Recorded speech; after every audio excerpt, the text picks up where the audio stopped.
On this International Day of the Girl, let's turn to Malala. She showed everyone, and she showed us her bravery. She was here in New York last night, as we showed you, with her father. Her bravery in the face of incredible odds, an inspiration to many. And Diane Sawyer is back with a preview of her exclusive hour tonight with a young Pakistani 16-year-old, Malala, taking her fight. An inspiring and moving interview. I know you've spent so much time with her, and we've heard from her this past week, and we have to be, well, first of all, it's great to see you, Diane. Hello. Always good to have you back here. We have to be reminded, this has been an incredible year that this young woman has had. A year since she was shot, a miraculous recovery in the hospital with amazing things we'll be explaining to you tonight, but also her step-by-step return, fearlessly, unbreakably, to the front lines of girls' education is something to behold. I always say, gather around you every child who ever complained about school, and also anyone who has fear in their own life, and see what she does. And I want to remind everybody how it happened a year ago, because she had become a force, and no one thought the Taliban would take on a child, and yet there she was on the school bus. The kids were singing, and here is what happened.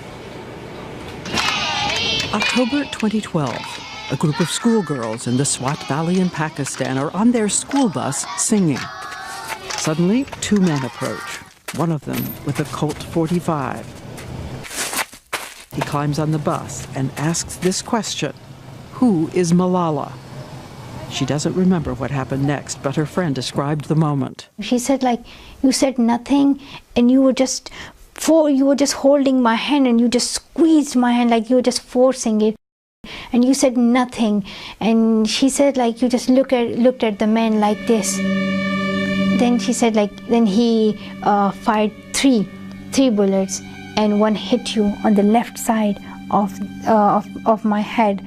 She was shot in the head at point-blank range. And a year later, a miraculous recovery and a new message for the world. I think life is always dangerous. Some people get afraid of it, some people don't go forward. But some people, if they want to achieve their goal, they have to go. And the courage is still there. It's telling me to move forward. She is able to express herself in such a way, but she's really up against quite a deal, even with fellow Muslim women. That's right. We're going to go out and remind you how entrenched they are, how deeply they believe, and ferociously the Taliban believe, that she is trying to promote democracy and freedom, which cannot coexist with their radical Islam. And we also talk to women out there, and that's the biggest surprise of all. These women under what's called the niqab, their faces hidden except for their eyes, and they are going to try to explain to me why they oppose her. How can they oppose her? And we'll try to ask those questions probingly tonight. I heard a little bit of the exchange between you and that group, and people have to hear, you hear for yourself. We've been saying it's the International Day of the Girl. How fitting that Malala on this day, and she is so forward in speaking about what is so important and who she is. That is right. And she is a child. She shows me her magic tricks, and she wants to know why I'm not double jointed, and she's trying to get me to practice. In so many ways, she is just a child turned gladiator, and she says, who was going to speak up if I didn't?